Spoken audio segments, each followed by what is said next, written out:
exotic knee.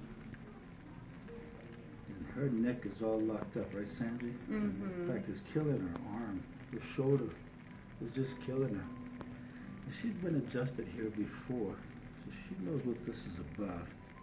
And we're going to give her a more traditional style adjustment today. Here we go. And you might feel a click when I do this, Sandy. Look over your shoulder like this. Let this muscle go all the way. Let your head and neck go. And let the head and neck just relax. Let that just and they're dying to know how that feels. So if you don't mind looking over this way and I telling feel like me. a new person. Isn't that incredible? Yes. Thank You you. did beautifully. Mm-hmm. Let's lift you up. Wow. That was